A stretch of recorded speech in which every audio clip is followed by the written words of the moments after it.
जन्म के क्षण में अंतरिक्ष में स्पष्ट रूप से चिन्हांकित हो जाने वाले संदेश का उद्देश्य भाग्य को अति महत्व देना नहीं है, बल्कि विश्व नियमों के इन बंधनों से छूट जाने के लिए मनुष्य की इच्छा शक्ति को जगाना है। उसने जो कुछ किया है उसे वह मिटा भी सकता है। उसके जीवन में अभी जो भी परिणाम सामने आ रहे होते हैं, उनके कारणों को उकसाने वाला भी वही है। वह किसी भी सीमा को पार कर सकता है, क्योंकि प्रथम तो उस सीमा का सृजन उसने स्वयं अपने कर्मों से ही किया है, और फिर उसके पास आध्यात्मिक संसाधन हैं जो किसी ग्रह नक्षत्र के दबाव में नहीं होते। ज्योतिष शास्त्र के प्रति अंधी श्रद्धा व्यक्ति को यंत्रवत बना देती है, जो अपने हर कार्य के लिए यांत्रिक मार्गदर्शन का दास बन जाता है। बुद्धिमान मनुष्य सृष्टि के बदले सृष्टा में अपनी निष्ठा रखकर अपने ग्रहों को अर्थात अपने अतीत को मात दे सकता है। जितना अधिक परमात्मा के साथ अपनी एकात्मता का उसे ज्ञान होता है, उतना ही प्रकृति का उस पर प्रभाव कम होता है। आत्मा सदैव मुक्त है, वह अमर है क्योंकि वह अजन्मा है। उस पर ग्रह नक्षत्र कभी शासन नहीं कर सकते।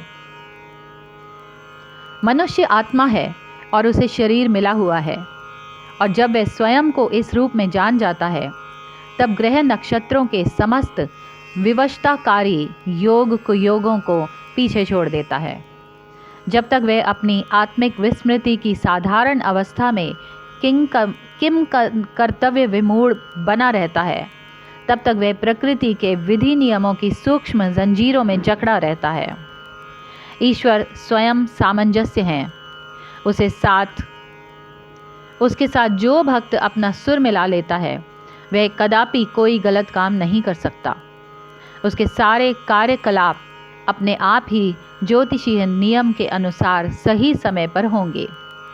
गहन प्रार्थना और ध्यान के बाद वह अपनी दिव्य चेतना के संपर्क में होता है।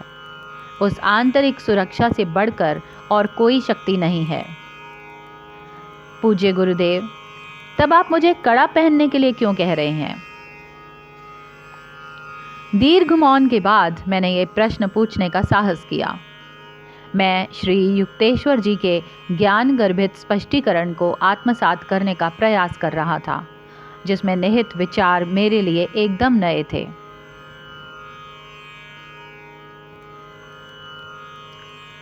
जब यात्री अपने गंतव्य स्थान पर पहुंच जाए, उस समय यदि वह नक्शों को फेंक देता है, तब वह ठीक है। यात्रा के दौरान तो उसे जो भी सुविधाजनक छोटा रास्ता मिले, वह उसे ले लेना चाहिए। प्राचीन ऋषियों ने माया में मानव के निर्वास की अवधि को कम करने के अनेक तरीके ढूंढ निकाले।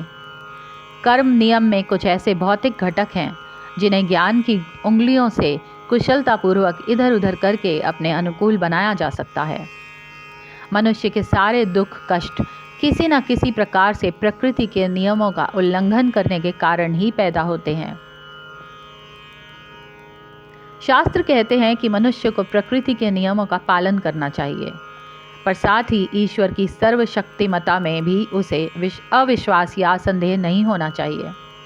उसे ये कहना चाहिए, प्रभु, आप में मेरा पूर्ण विश्वास है और मैं जानता हूँ कि आप मेरी सहायता करेंगे, परंतु मैं भी अपनी ओर से अपनी भूलों का परिमार्जन करने का पूरा प्रयास करूँगा। अनेक उपायों द्वारा, जैसे प्रार्थना द्वारा, इच्छा शक्ति द्वारा, योग साधना द्वारा, संतों के साथ सत्संग द्वारा, ग्रह शांति करने वाले कड़ों को पहनने के द्वारा गत कर्मों के प्रतिकूल प्रभावों को कम किया जा सकता है, या उन्हें पूरा ही काट भी दिया जा सकता है। जिस प्रकार घर के ऊपर तांबे की छड़ लगाकर घर पर गिरने वाली बिजली से घर को बचाया जा सकता है, उसी प्रकार देह मंदिर को भी कुछ विशिष्ट उपायों से बचाया जा सकता है।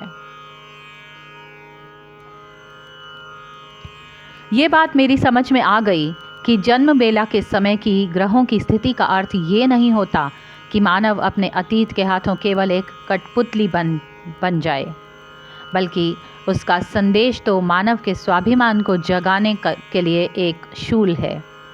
स्वयं अंतरिक्ष हर प्रकार की सीमा से मुक्त होने के लिए मानव के दृढ़ निश्चय को जगाना चाहता है।